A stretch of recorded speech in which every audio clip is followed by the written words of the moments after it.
he's better than LeBron James. You and I have argued this again and again. I thought last night was big stage, huge game validation of best player in the game, because we saw last night what you talked about a little earlier in the show, that look in his eye, that killer will. Every time they got in big trouble last night, who said, give me the ball, I'll make this shot, watch this? It was Kevin Durant. He made shots in the first half to just break the momentum, just to keep them hanging on. He made the shot at the end of the first half. A monster three. I don't know how he made it. When he launched it, I said, that's got no chance because he's got somebody, I don't know who it was, Steven Jackson, hanging all over him. Yep. And he makes it. And it was a huge momentum boost into the locker room at halftime. And he got that look in his eye, third quarter, fourth quarter, where it was just give me the ball, and we're starting to see him mature with his post-up game.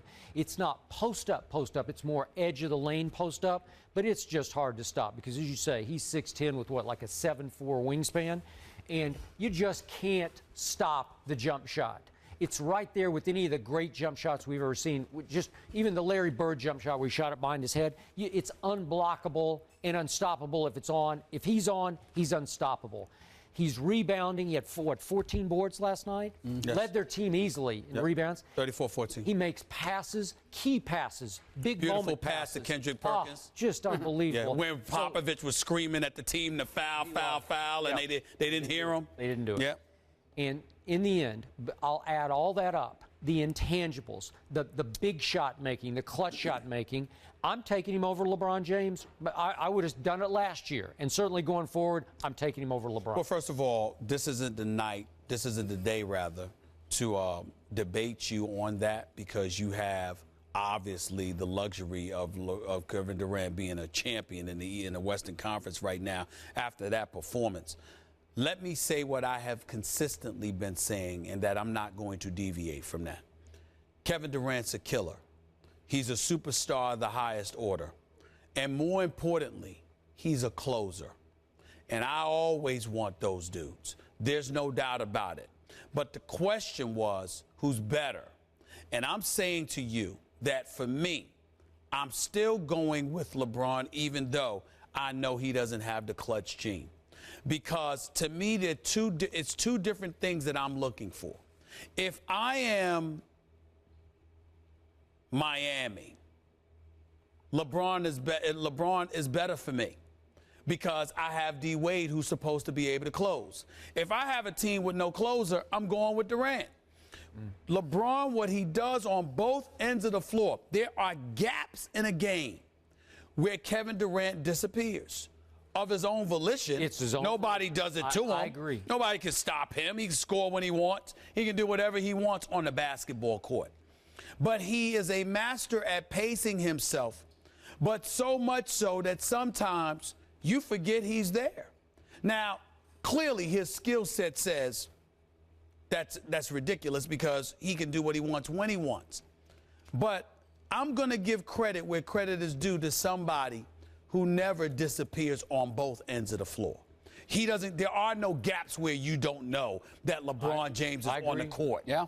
You know, over the course of 48 minutes, he's doing something to help your team win. He's rebounding, he's defending, he's scoring, he's assisting. You went a little high with that. No. What I mean by that. You can't go to 48. No. I'm going with 48. Go to 42. No, I'm going with 48. No, seriously. I'm going with 48 because I specifically said I'm not just talking about scoring. If I'm talking about scoring, I don't want to see LeBron in the vicinity the last 8 minutes compared to Durant. I don't want to see him in the vicinity. This night and day who they are. All right? And that's why I don't blame you for picking Durant. For me, I think about an 82-game schedule. I think about a grueling, grinding best-of-7 series.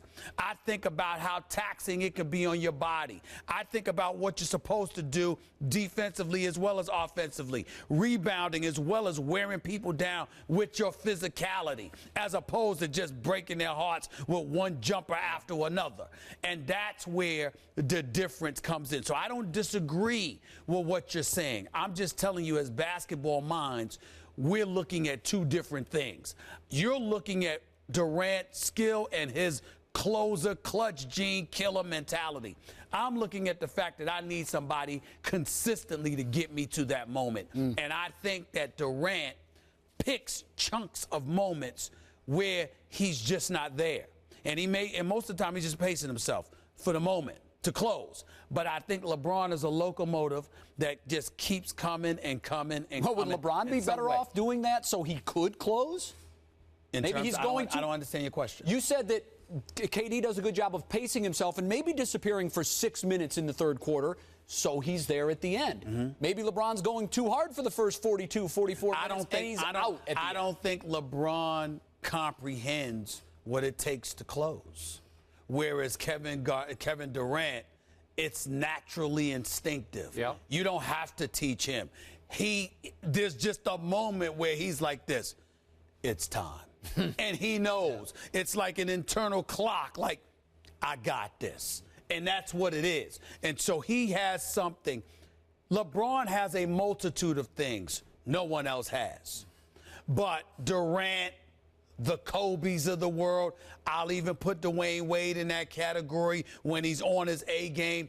They simply have things that other people don't.